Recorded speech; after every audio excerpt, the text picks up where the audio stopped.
Olá, bem-vindos ao podcast do Manchetômetro, o monitor diário da mídia brasileira. Eu sou o jornalista André Madruga e recebo hoje os pesquisadores do Manchetômetro, Eduardo Barbabella e Beatriz Bandeira de Mello.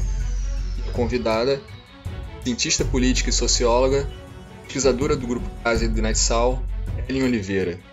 Bem-vindos todos. Olá, André, Ellen, Beatriz, é um prazer estar de novo com vocês aqui.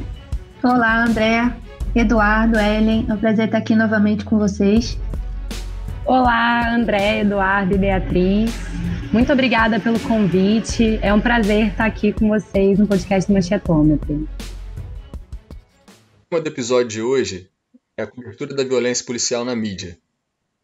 Eu vou começar com o Eduardo, trazer dados aqui e comentar um post recente do Manchetômetro. Para a imprensa, o genocídio brasileiro não tem raça. Dudu. Pois é, André. No dia 5 de junho, o Manchetômetro lançou um breve estudo sobre as capas dos jornais que analisava os casos do assassinato do menino João Pedro e do norte-americano George Floyd, ambos negros, tanto no Brasil, né, mais especificamente no Rio de Janeiro, e em Minneapolis, nos Estados Unidos. Então, nós fizemos uma análise breve da cobertura dos três jornais que o Manchetômetro analisa, o Estado de São Paulo, a Folha e o Globo, para avaliar e entender um pouco como esses jornais apresentaram esses dois casos. E nossa análise, nossa discussão trouxe alguns dados que, para nós, foram bastante surpreendentes. Primeiro, nós podemos avaliar o Estado de São Paulo, que destacou bastante o caso de George Floyd, né? Trouxe um destaque em capa, trouxe um pouco das manifestações que criticavam o assassinato, né? Que foram reflexo da violência policial que o George Floyd sofreu, e também foram uma violência policial que foi também que atingiu os manifestantes que vieram às ruas após o caso. E quando nós fomos avaliar o Estado de São Paulo sobre a morte do menino João Pedro, para nossa surpresa, na capa do Estado de São Paulo não houve nenhuma menção ao caso. E esse foi o único dos jornais que teve uma atitude dessa, de ignorar o caso João Pedro em suas capas. Se nós avaliarmos no caso da Folha de São Paulo, a Folha de São Paulo já atua não sobre a manifestação do assassinato de George Floyd como um primeiro momento, mas trabalha o assassinato em si, o vídeo, né? Traz uma foto do ato criminoso desse policial branco sobre George Floyd e também apresenta o enterro do menino João Pedro. Qual é a diferença que a Folha de São Paulo traz? Na Folha de São Paulo, como ela traz as duas imagens, né, a imagem do George Floyd no chão e o enterro do menino João Pedro, nós podemos ver que o George Floyd é negro, mas no caso do brasileiro, né, do menino, nós não temos essa informação de raça. Então a raça do menino é totalmente ignorada pela Folha de São Paulo em sua capa. E isso é uma questão importante. E, por fim, o Globo, que talvez fosse o jornal que tivesse que dar o maior destaque para o caso do João Pedro, afinal é o jornal do estado do Rio de Janeiro, da cidade do Rio de Janeiro, onde aconteceu o caso, também trata das manifestações do caso George Floyd, ou seja, não trabalhou diretamente com o assassinato, mas com os reflexos políticos, principalmente em Washington. Nesse caso, eles citam que o George Floyd era negro, mas não falam que o agente policial era branco. Então, essa questão ela foi ignorada intencionalmente pelo jornal. E também tem a questão do João Pedro. No caso do João Pedro, é uma pequena chamada na capa do jornal que fala sobre o drama da família para chegar ao corpo.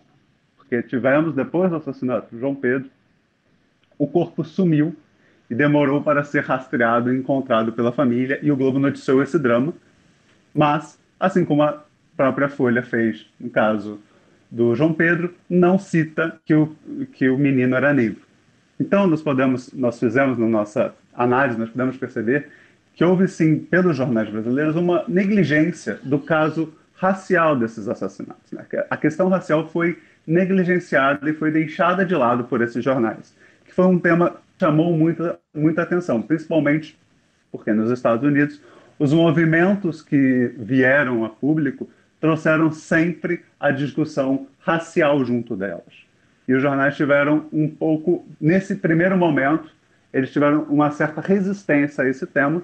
Posteriormente, claro, com a força dos movimentos, eles acabaram abrindo espaço. Mas a gente não estava trabalhando nesse post sobre isso. E aí, para a gente discutir isso, a Bia trouxe algumas informações mais para a gente debater essa questão da violência policial, principalmente nessa questão racial que foi negligenciada pelos jornais. Bia, o que você trouxe para a gente discutir hoje? Então, Dudu, eu trouxe alguns dados que colaboram para essa análise realizada pelo Manchetômetro e que discutem, de modo mais geral, essa relação entre a mídia e os episódios de violência policial, mas não só isso, a relação entre a mídia e o debate de segurança pública como um todo. Os dados que eu estou trazendo aqui, eles são do Centro de Estudos de Segurança e Cidadania, da Universidade Cândido Mendes, e produzidos também pela Rede de Observatórios de Segurança. Então, em 2005, o Centro de Estudos de Segurança e Cidadania ele realizou um estudo justamente para identificar como a mídia trata questões sobre violência e segurança pública. Então, nessa primeira pesquisa realizada em 2005, foram analisados 2.514 textos jornalísticos vinculados em 35 dias distribuídos ao longo de 5 meses, entre maio a setembro de 2004. Foram analisados 9 jornais brasileiros, 3 do Rio de Janeiro, que foram o Globo, o Dia e o Jornal do Brasil, 3 de São Paulo, Folha de São Paulo, Estado de São Paulo e Agora São Paulo, e 3 de Minas Gerais, o Estado de Minas, Hoje em Dia e Diário da Tarde. E nessa primeira pesquisa, o estudo revelou algumas tendências a respeito dessa cobertura da mídia.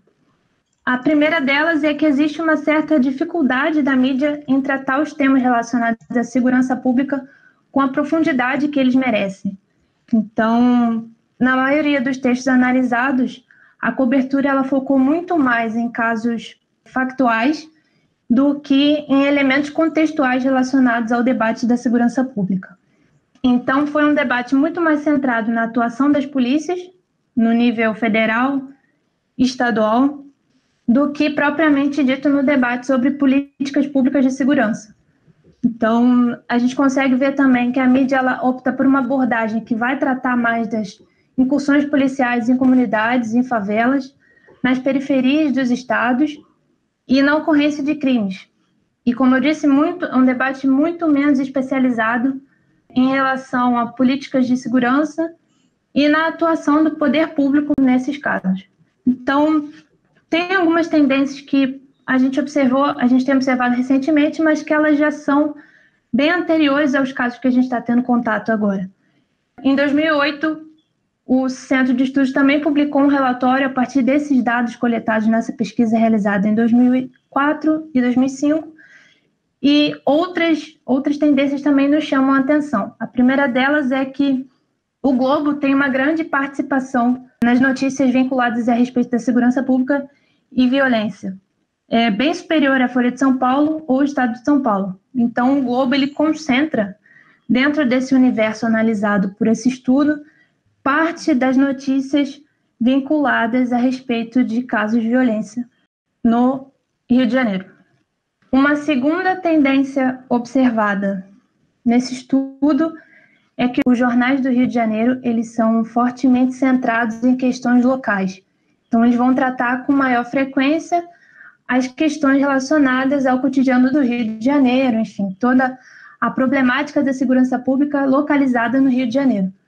E é surpreendente também, o que é apontado nesse estudo é que não só os jornais do Rio falam com muita propriedade sobre os casos locais, como também os outros jornais. Por exemplo, Folha e Estado de São Paulo tendem também a pautar muitos casos de violência que ocorrem no Rio de Janeiro. Então, geograficamente falando, o Rio de Janeiro ele concentra parte dessa cobertura da mídia a respeito de segurança pública e violência. E como a mídia se comporta, como a mídia enquadra esses casos? Como eu disse, grande parte do foco da mídia na cobertura são as ações das forças policiais, né, em si, propriamente ditas. E, em parte dessa cobertura, a mídia tende a assumir um papel de cobrar ou fiscalizar as polícias acerca das operações, enfim, acerca das ações realizadas. Então, a mídia assume, em parte, esse papel de fiscalizar e de cobrar as forças policiais. Outro aspecto que chama atenção, e o Dudu falou sobre isso, é a questão racial, a forma como a mídia aborda a questão racial. Esse estudo revela que grande parte dos textos não menciona a cor ou raça, nem das vítimas, nem dos agressores. Muito embora isso seja utilizado como uma ferramenta para diminuir ou mesmo não reforçar estereótipos vinculados à violência, ao perfil das vítimas ou agressores, isso também serve para ocultar a questão racial inerente a esses casos de violência que são cometidos por policiais, enfim. E ainda, a respeito da cobertura, como eu já mencionei, os meios eles são muito direcionados à cobertura de fatos, muito menos preocupados em elaborar conteúdo que vai discutir a atuação da força policial, questões estruturais, e muito mais preocupado em cobrir fatos que já aconteceram.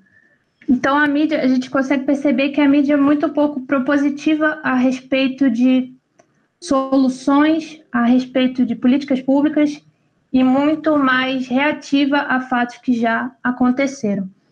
E eu acho que isso pode nos fornecer alguns indicativos importantes a respeito da cobertura que vem sendo feita agora, né?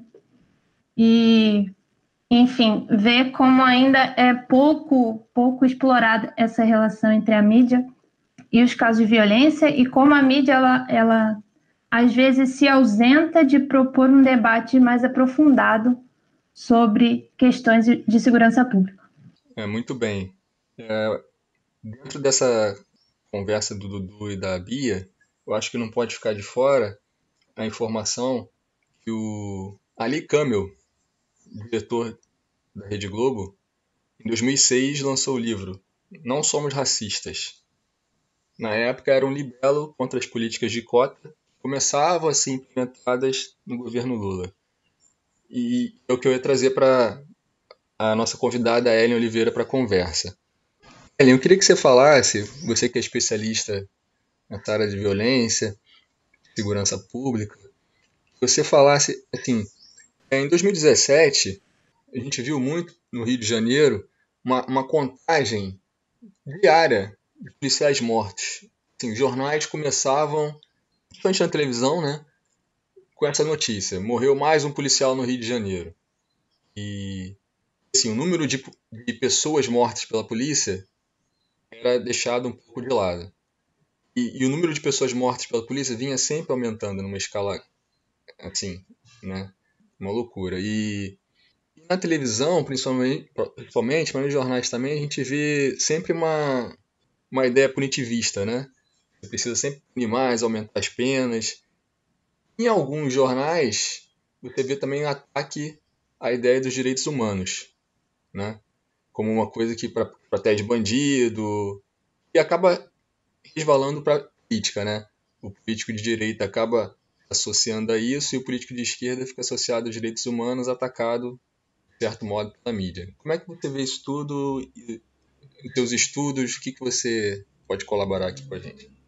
Então, André, essa questão da retratação da violência urbana na mídia, na opinião pública como um todo, é fundamental para que a gente entenda as pautas sociais e políticas do Brasil contemporâneo.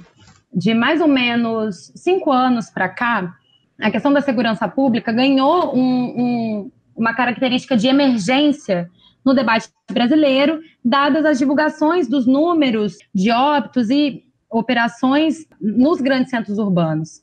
Entretanto, como você colocou, esses números eles não acompanham os impactos das próprias operações e das incursões policiais na escala da vida cotidiana das pessoas que vivem nos espaços em que as incursões são realizadas, né, majoritariamente às periferias dos grandes centros urbanos, focando mesmo por um bom tempo na questão da morte dos policiais.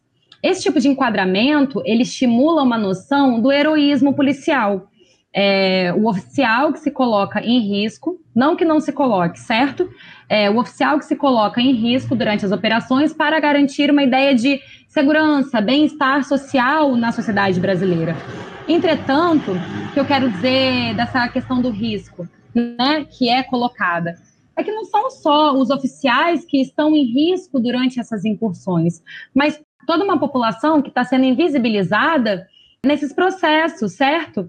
Quando você coloca o número de mortes de policiais em detrimento das mortes causadas pelas incursões policiais, você retira toda uma noção dos impactos sociais da ação policial. Você tira a questão da violência enquanto uma ação ou uma série de práticas também proveniente da polícia, como se a violência fosse sempre contra os oficiais militares, contra as forças de segurança.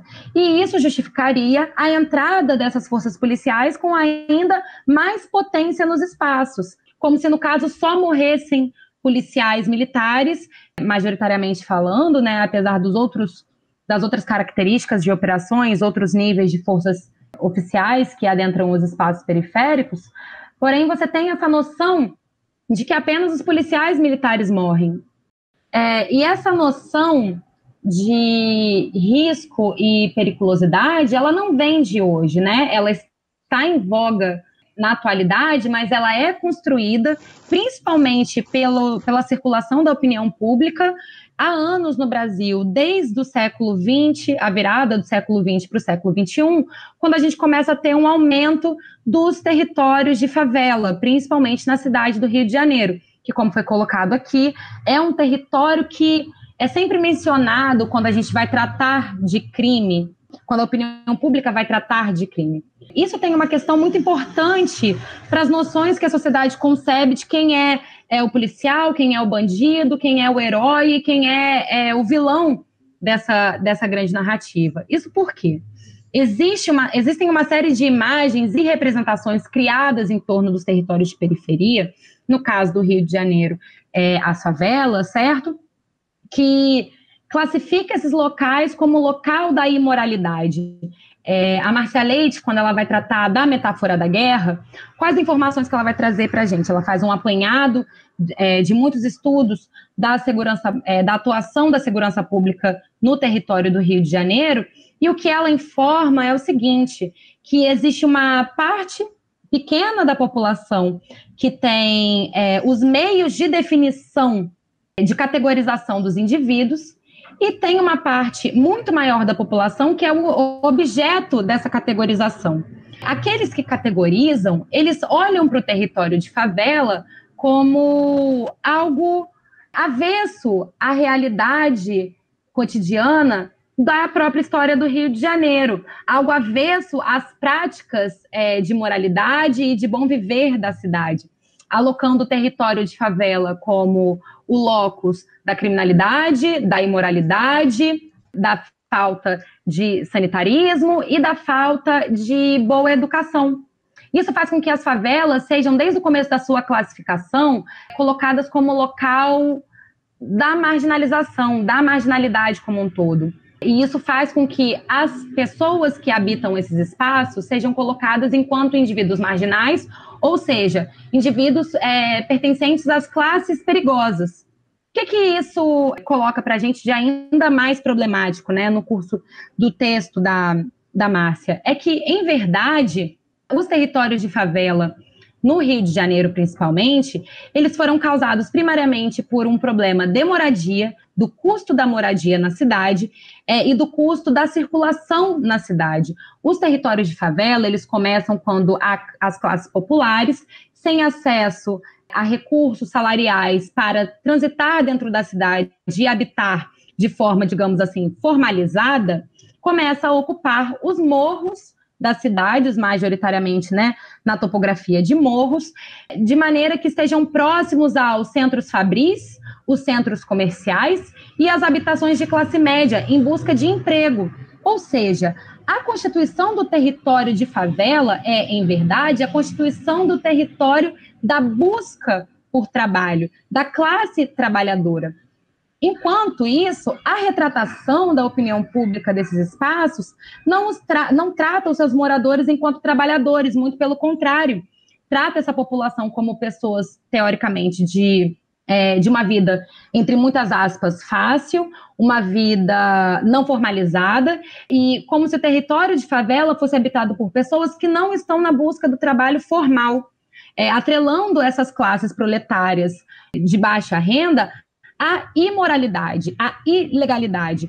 Isso é no curso histórico da retratação dos espaços periféricos no Rio de Janeiro, algo que vai afetar substantivamente como o Estado olha para esses locais e por que as políticas voltadas para esses locais não são políticas que a gente pensa como de urbanização, políticas voltadas à questão sanitária, à educação, à formalização dos espaços de moradia. Não, são voltadas para as favelas, as políticas de segurança pública.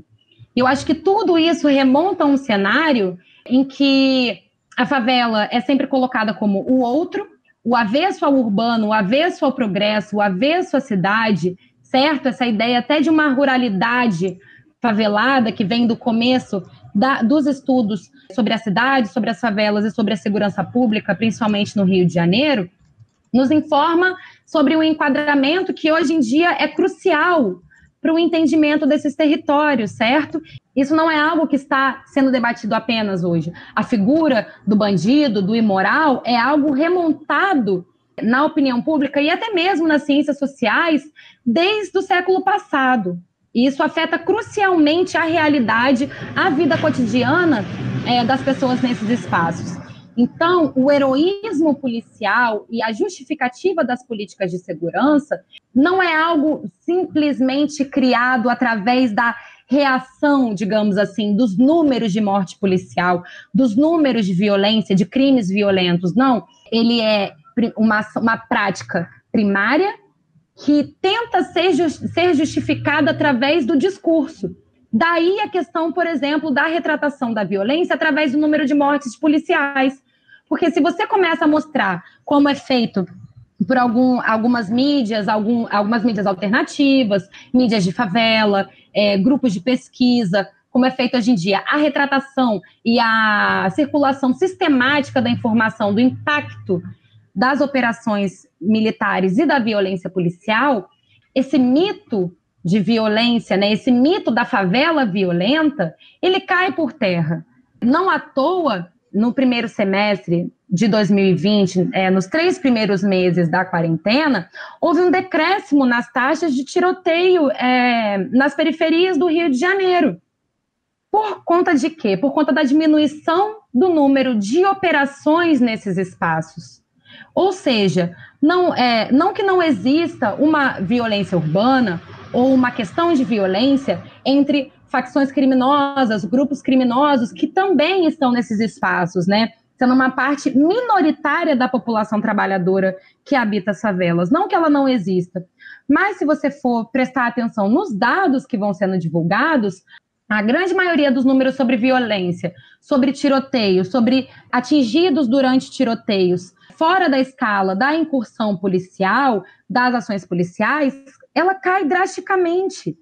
Então, há um problema sistemático da entrada das forças policiais nos espaços periféricos, e esse problema sistemático, dependendo da sua retratação, ele é legitimado ou deslegitimado.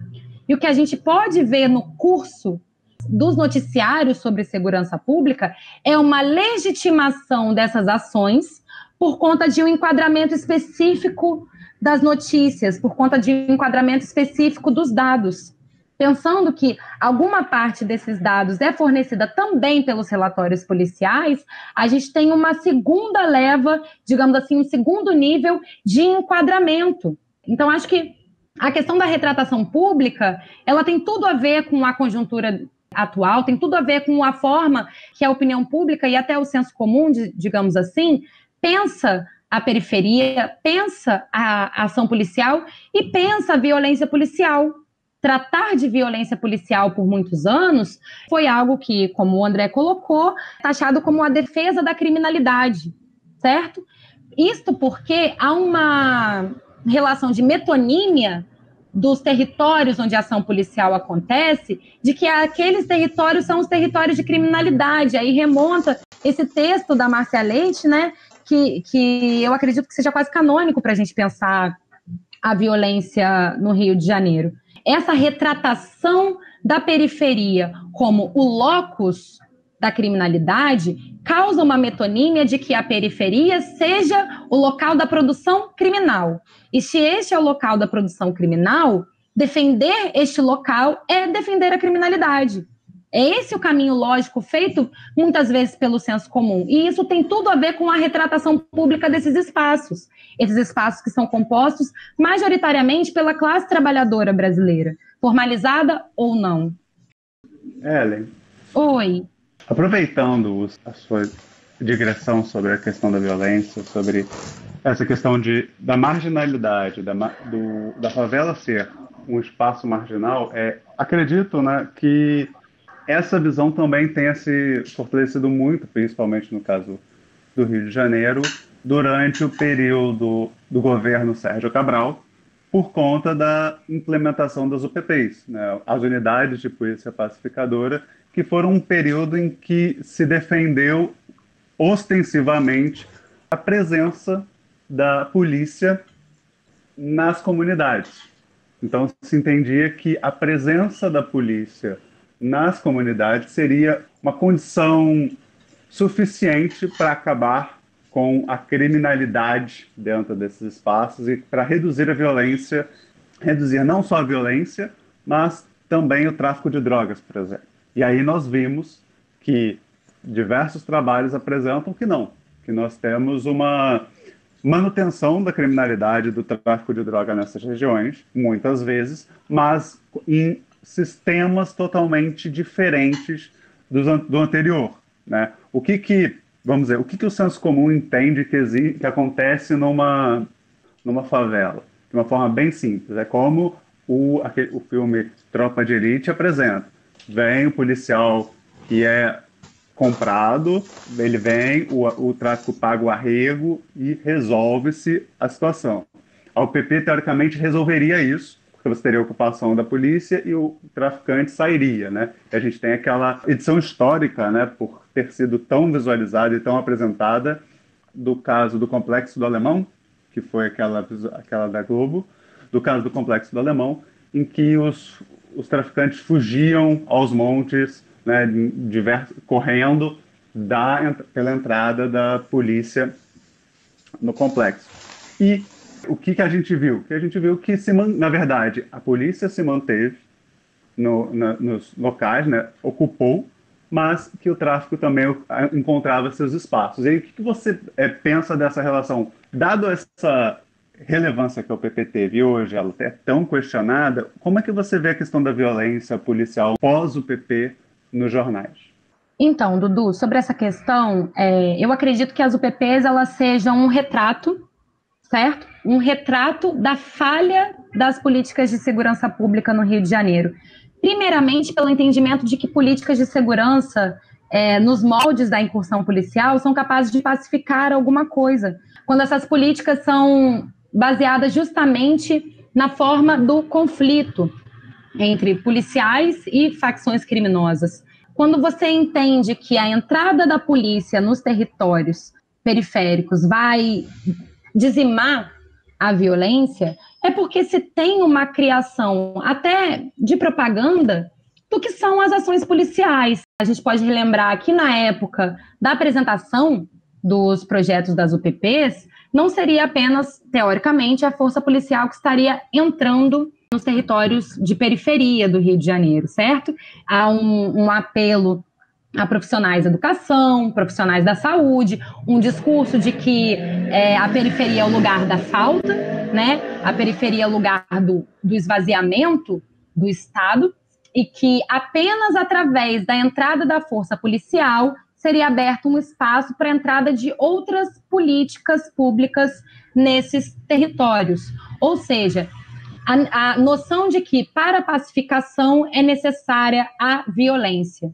E o que se sabe do resultado da política das UPPs no Rio de Janeiro é que ainda residem nos territórios periféricos a existência das facções criminosas, que elas maquinaram a sua inteligência de alguma forma para funcionar, apesar da presença deste policiamento, e que outras políticas públicas não chegaram a esses lugares. E se chegam, não tem caráter pacífico. Eu acho que esse é o primeiro erro. A ideia de violência para a pacificação. Hoje, no Rio de Janeiro, você vê em territórios ainda que pacificados, né, entre muitas aspas, a continuidade das operações, das trocas de tiros e do cotidiano de terror sobre os moradores de periferia é constante. Isso demonstra materialmente a falha desse tipo de fluxo de pensamento, desse fluxo lógico de atuação do Estado. A gente vê cenas emblemáticas no Rio de Janeiro, em territórios como o Complexo do Alemão, o Complexo da Maré, também em territórios de favela na Zona Sul, como o Santa Marta, que passou pelo processo de pacificação, tendo que colocar uma série de cartazes, identificações, por exemplo, de que ali há uma escola, de que ali tem um posto médico, para que os policiais não atirem, porque ali residem pessoas trabalhadoras, pessoas que nada têm a ver com esse processo criminal. E ainda que nesse território se atestasse a presença de grupos criminosos, né? A gente, teoricamente, vive num Estado democrático de direito em que tem a elaboração de uma lei de execução penal extremamente débil, certo? Mas que está implementada através do nosso ordenamento. O que a gente vê através dessa cena emblemática, por exemplo, da saída dos grupos de facção do Complexo do Alemão, dessa ideia da fuga e dessa ideia de falha da polícia militar por não ter alvejado esses indivíduos, é o quê? A desumanização completa desses territórios, a queda, a falha da credibilidade do processo de execução penal, que vai tratar da criminalidade como algo que não se resolve apenas parafraseando a entidade política que, infelizmente, governa o Estado nesse momento, não é só mirar na cabecinha, né? Não é só vocês vão sair e nós vamos nos matar. Há um sistema de ordenamento jurídico que prevê a execução penal. A falha completa desses mecanismos institucionais é um retrato também da falha das UPPs, da noção criada por muitos e muitos anos da retratação da periferia, de que esses espaços não são espaços capazes de serem resolvidos através de políticas públicas, através da implementação do aparato jurídico, através das instituições democráticas. A própria ideia de violência para pacificar tem no seu cerne uma questão de dizimar para depois administrar, aniquilar para depois administrar, sendo que o caminho deveria ser o oposto. Então, a UPP, por mais que ela tenha um discurso de polícia pacificadora, a ação policial e o pacifismo, eles não combinam na mesma frase. Por princípio, por história, por questão social, principalmente no Rio de Janeiro. Como eu avalio essa questão das UPPs, é que a história é capaz de mostrar, né? A história da sociedade moderna é capaz de mostrar como não existe pacificação pela violência. Um território fadado a políticas de segurança pública é um território, infelizmente, fadado à violência, certo? E eu acho que é esse ponto que a UPP tentou, através das suas propagandas e das suas promessas, dissimular um pouco do imaginário, principalmente carioca, a ideia de que a violência policial é uma questão corruptiva, a violência policial é uma questão desviante e que há capacidade nas forças policiais de agir de forma pacífica. Bom, a própria prática das polícias e a implementação das UPPs mostrou que não. Há uma questão da violência policial desde o seu princípio de ação. E, para mim, a UPP é isso, ele é um esforço de propaganda do heroísmo policial, sem dar condições nem para a instituição policial se reproduzir, o policial enquanto trabalhador se reproduzir, visto o seu plano de cargos e salários e a condição de risco realmente que eles colocam, nem a condição de trazer segurança de fato para os moradores da periferia, fadados a um cotidiano de violência, fadados a um cotidiano de estereotipação das suas vidas. Ellen, primeiro eu queria que você comentasse, antes da gente prosseguir, sobre a decisão do governo de retirar os dados sobre violência policial dos relatórios. Sim, é uma decisão que foi criticada, e eu queria que você comentasse como os desdobramentos dessa decisão para o monitoramento a respeito desse tipo de violência. Então, Beatriz, essa é uma questão gravíssima da conjuntura política brasileira. Primeiro que é um governo que se constitui tanto na questão da formação do seu executivo quanto na formação do seu gabinete em cima das pautas de segurança pública, em cima dessa noção dos estereótipos que a gente veio tratando, como foi falado aqui anteriormente, o discurso acerca da criminalidade ajudou e impulsionou muito as candidaturas que chegaram ao poder nas últimas eleições, né? Para tratar brevemente sobre isso, a Tereza Caldeira, ela é uma pesquisadora que vai tratar sobre essa questão do sentimento de insegurança, e ela narra uma questão que é a fala do crime. A fala do crime é você repetidamente tratar dos assuntos da violência policial, das mortes violentas, dos assaltos, das contravenções penais, de maneira quase espetaculosa, e isso de forma alguma sana, através da informação, o sentimento de insegurança das pessoas. Pelo contrário, isso insufla o sentimento de insegurança da população. Então, você tem uma candidatura, uma postulação do executivo que se baseia majoritariamente nisso. Então, você tem o Ministério da Mulher, da Família e dos Direitos Humanos, né, baseado numa plataforma política que lida com a segurança pública através da criação desses estereótipos. Então, isso já digamos assim, um cenário muito débil para tratar da questão da violência policial em si. Esse relatório de direitos humanos e a retratação da violência policial, ele vem desde 1997, se não me engano. Em 2003, ele passa a ser competência federal. Ele é composto por denúncias através do Disque 100. A justificativa inicial do Ministério para a retirada das violências feitas pela força policial do seu relatório é de que essas informações não são factíveis, de que existem incoerências nessas denúncias. Isso é muito grave porque, dado o histórico da ação policial no Brasil, o relato das associações de favela, dos mecanismos de denúncia da violência policial, tratam de interferências da polícia pós-ação nas cenas do crime que proveriam as suas denúncias. Recolhimento de cápsulas de projéteis, manipulação dos corpos.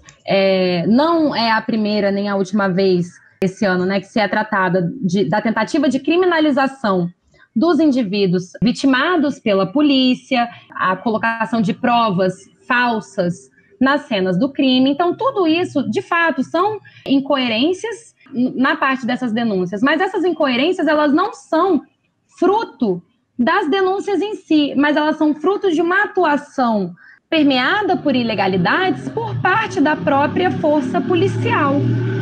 A gravidade da retirada desses números dos relatórios de direitos humanos, ela se coloca de múltiplas formas. Primeiro, porque você tira um canal de denúncia fundamental para populações periféricas, que é o canal que atesta a violação de direitos e a ação violenta da polícia nesses espaços, deixando a retratação das incursões policiais, muitas vezes nas mãos da própria polícia.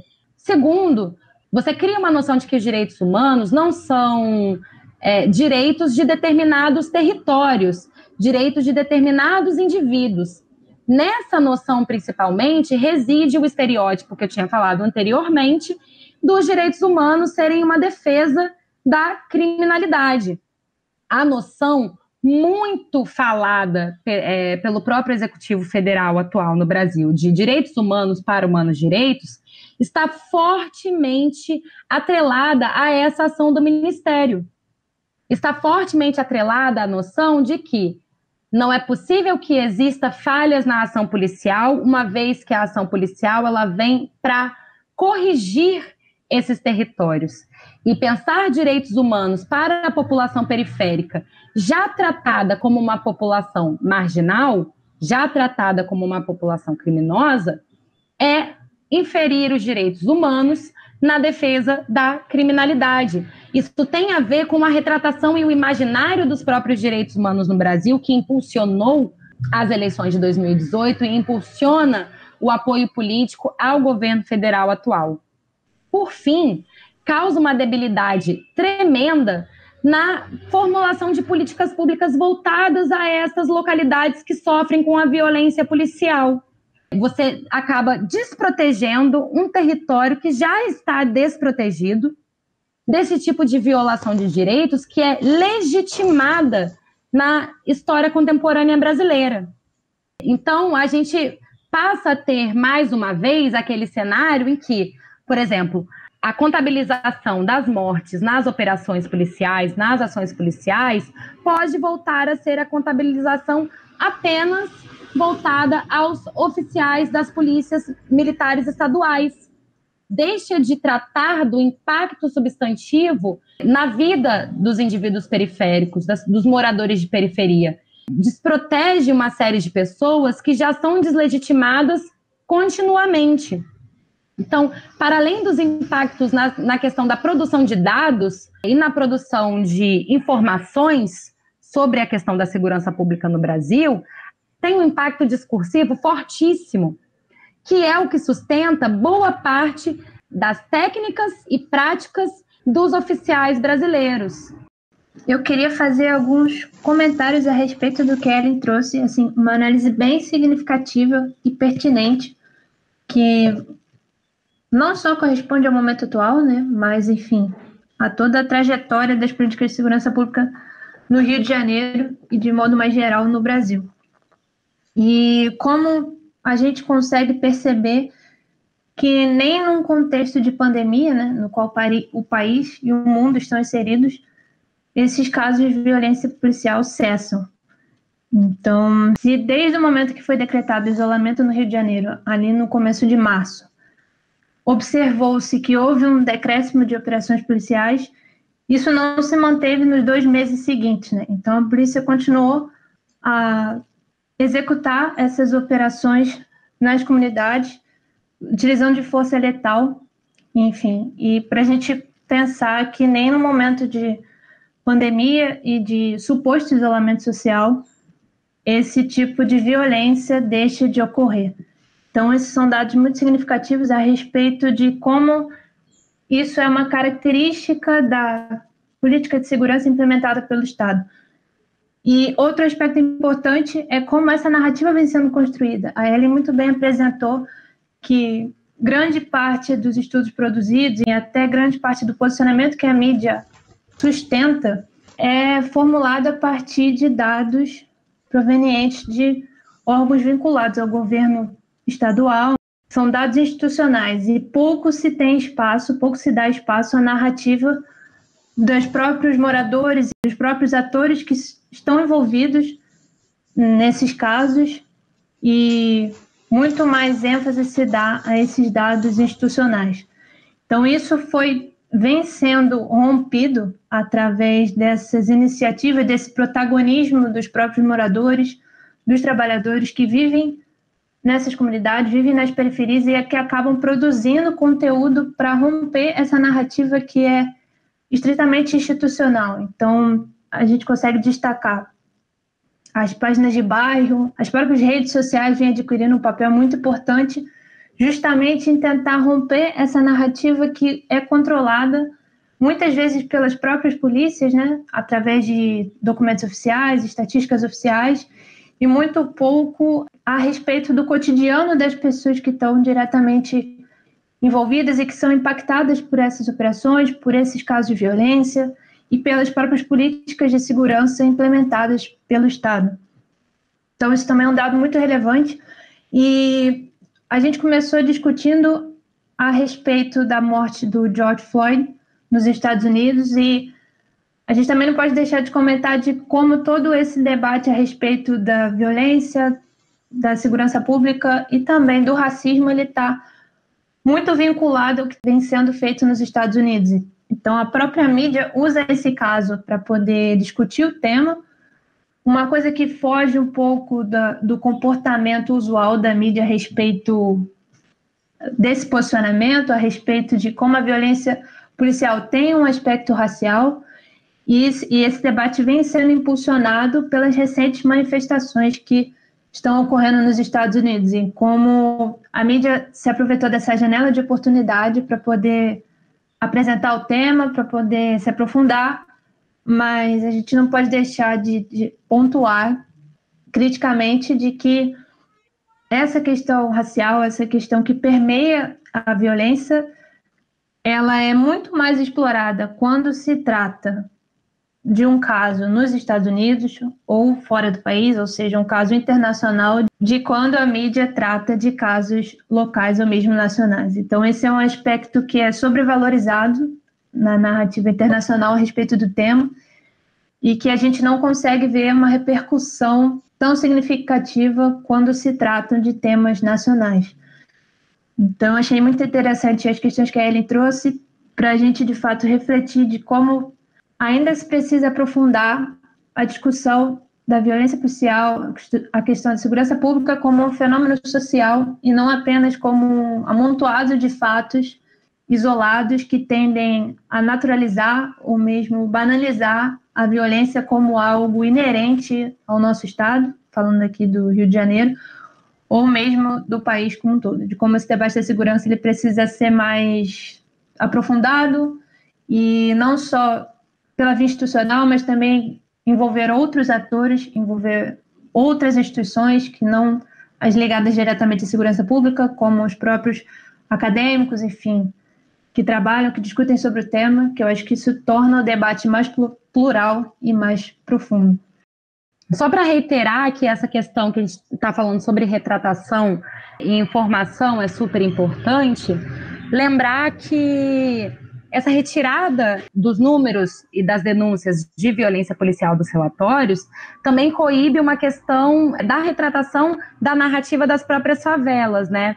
Em 2019, as Mães de Maio, que são mães que criaram uma organização, um movimento social para denunciar a violência policial e a morte de seus filhos, né? Ela teve a emergência ali em maio de 2006, após diversas chacinas feitas em São Paulo, mas hoje em dia conta com mães de todos os centros urbanos do Brasil, majoritariamente Rio, São Paulo, mas também dos outros estados, certo? Elas lançaram um livro que se chama Memorial dos Nossos Filhos Vivos. Por que Memorial dos Nossos Filhos Vivos? Porque quando os jovens de periferia são vitimados pela ação violenta da polícia, a retratação pública quase que faz um esforço para matar esses jovens novamente, né? Matar a sua memória. A tentativa de constituição de ação criminosa na vida desses jovens que majoritariamente nunca tiveram envolvimento, certo?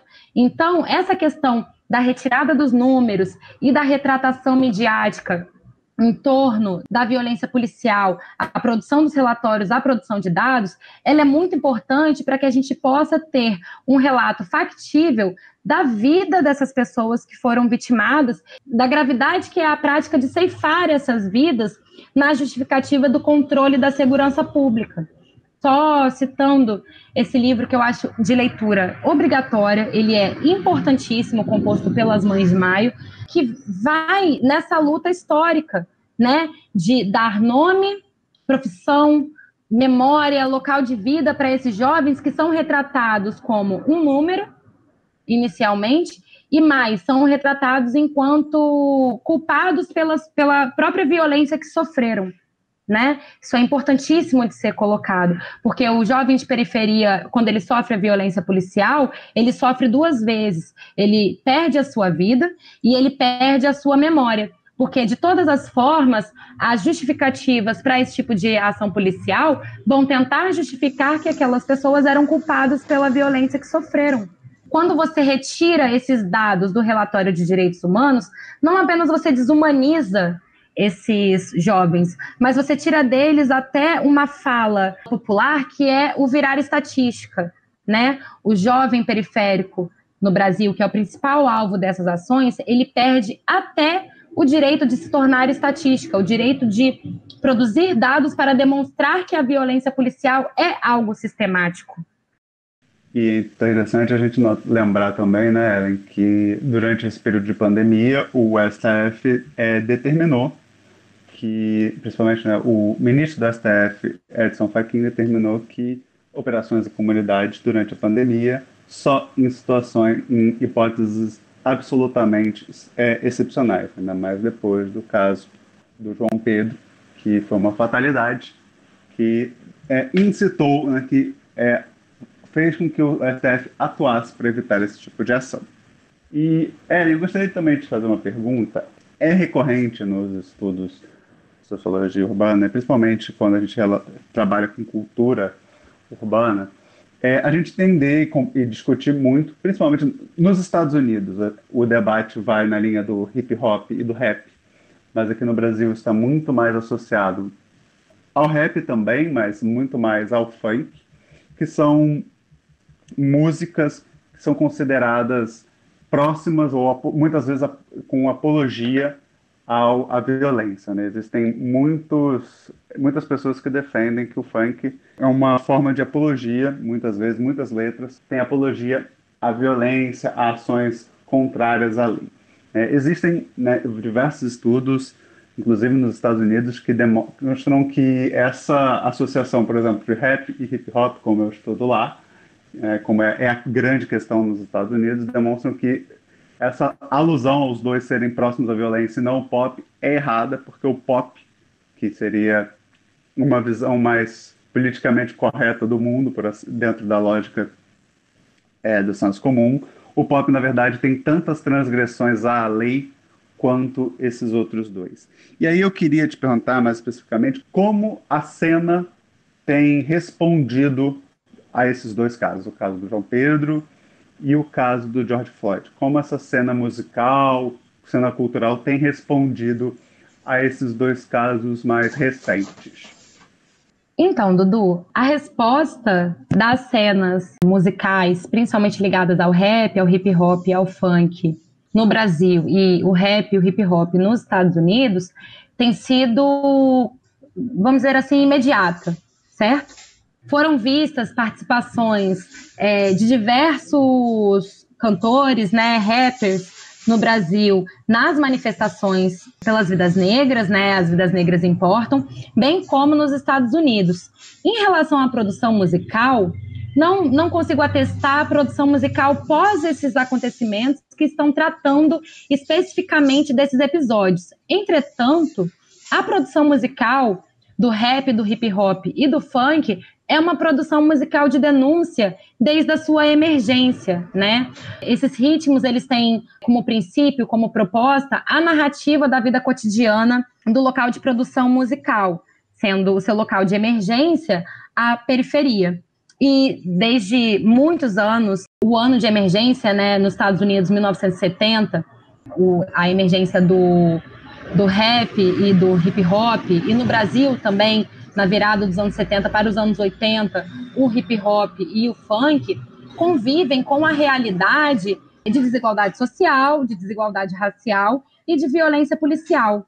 Então, eu acredito que esse aspecto de reação aos episódios mais atuais, né, no caso George Floyd nos Estados Unidos e o João Pedro no Brasil, por parte das organizações culturais, das organizações musicais, das coletividades urbanas musicais, ela é imediata, mas ela também é um retrato da própria produção histórica desses movimentos musicais. Existe essa questão de atrelar os ritmos à criminalidade, por uma leitura também estereotipada do que são as produções musicais do rap, do hip hop e do funk.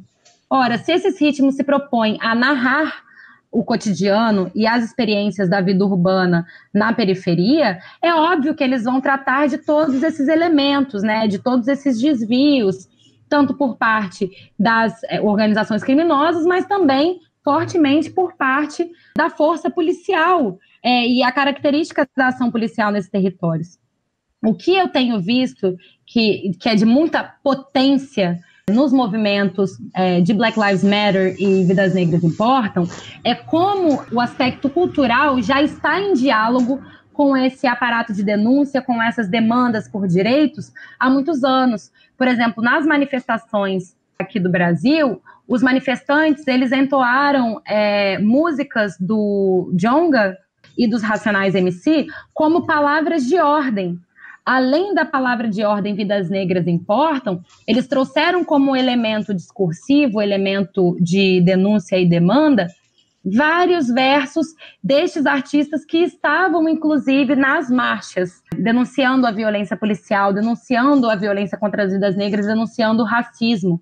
Mesma coisa nos Estados Unidos, né? Você vê referência a rappers da atualidade como Kendrick Lamar, mas você também vê faixas, camisas, palavras de ordens voltadas a coletivos musicais mais antigos como o NWA, certo?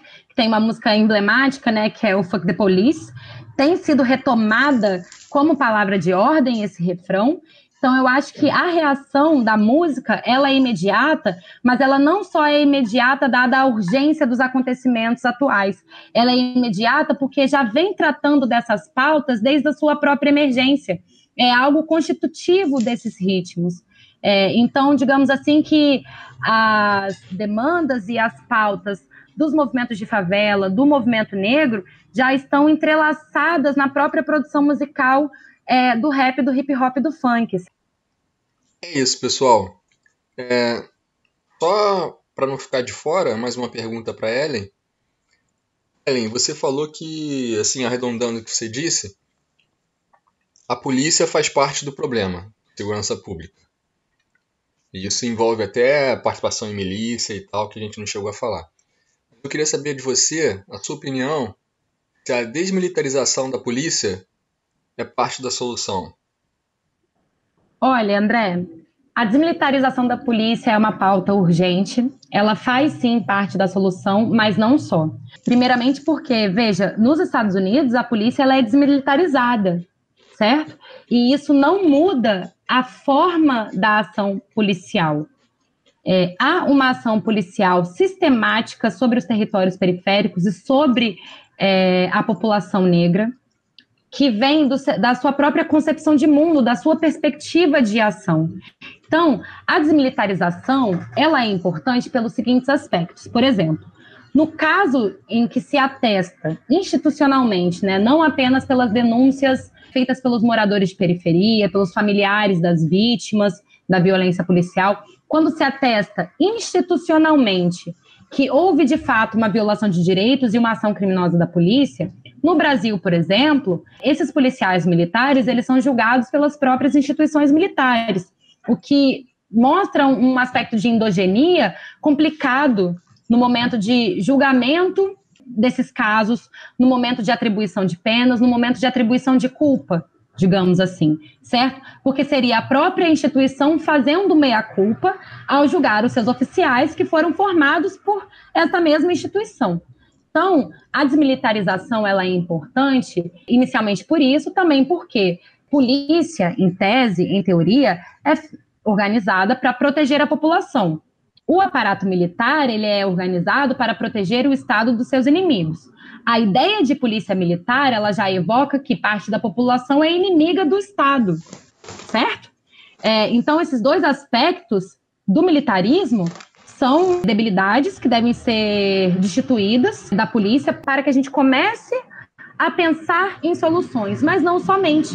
Tem questões mais profundas nos discursos, no imaginário, no processo de formação das polícias, que fazem com que elas, militares ou não, por exemplo, no caso dos Estados Unidos, com o assassinato do George Floyd por um oficial branco, certo?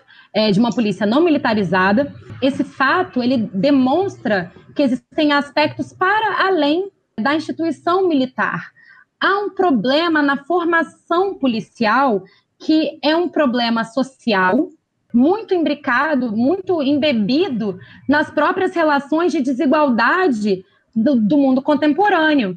As questões de desigualdade racial e desigualdade de classe, principalmente. Os Estados Unidos, ele é um país que tem um histórico de desigualdade racial, um histórico de racismo fortíssimo, um histórico de prejuízo à população negra em esferas institucionais e civis de cunhos muito pesados, né? Ele tem um histórico de segregação muito pesado, e você vê que isso entra na mentalidade das pessoas a partir do momento que uma polícia age de forma padronizada para conter corpos negros, como se esses corpos fossem perigosos. Se assume que os corpos negros são perigosos antes de qualquer avaliação do momento da ação policial. Então, o que o caso dos Estados Unidos ilumina para o caso brasileiro? Que não é só desmilitarizar, é repensar toda a noção do que é polícia, do que é segurança pública e do que é violência em si, certo? Esse monopólio legítimo da violência por parte do Estado serve para legitimar ações devastadoras para a sociedade, ações que legitimam desigualdades fortíssimas, que a gente não consegue mais não perceber. Por um tempo, essa questão muito importante dos relatórios que aqui foi colocada, por exemplo, de não se dizer o local de moradia, a profissão e a raça dos indivíduos vitimados pela violência policial, isso serviu por anos para não atestar que existe, de fato, uma ação sistemática da polícia contra moradores de periferia e pessoas negras. Não dá mais para deixar isso despercebido. As redes sociais, os coletivos de informação de favelas, as organizações jornalísticas periféricas estão aí para fazer esse papel de demonstrar uma outra narrativa, uma narrativa colada na materialidade social. E isso é um problema global. Isso não é um problema apenas da polícia brasileira. Então, o militarismo, que é uma característica da polícia brasileira, ele é ruim, ele é danoso. A polícia é parte do problema, o militarismo é parte do problema, mas não apenas. Isso é uma questão das instituições e como elas são pensadas para agir em relação aos organismos sociais. Como as instituições e as políticas de segurança são pensadas para agir na sociedade. Então, sim, a desmilitarização é urgente, é necessária para mecanismos de avaliação da ação da polícia, para mecanismos de atestar a violência por parte da polícia, mas ela não é suficiente. E o caso do George Floyd mostra isso pra gente. Ótimo. É isso, pessoal. Se você gostou, compartilhe nas suas redes sociais o episódio. Para continuar informado sobre o Manchetômetro, é só acessar nosso site, manchetômetro.com.br. Para seguir a gente nas redes sociais, é só buscar por Manchetômetro. A gente está em todo lugar. Você também pode contribuir para que o nosso conteúdo seja autônomo e independente, participando da nossa campanha de financiamento coletivo. O link é benfeitoria.com/manchetômetro. Obrigado a todos. Ellen, convidada super especial. Bia, Dudu. Muito obrigada, gente. Foi um prazer estar aqui com vocês, mesmo para debater esse tema tão espinhoso, tão doloroso. Obrigada, André. Obrigada, Dudu. Ellen, muito obrigado. Sua contribuição foi excelente. Obrigada mesmo. Obrigado, Ellen. Obrigado, Bia. Obrigado, André. Foi um prazer estar aqui e debater com vocês. É isso aí. Obrigado pela companhia e até o próximo episódio.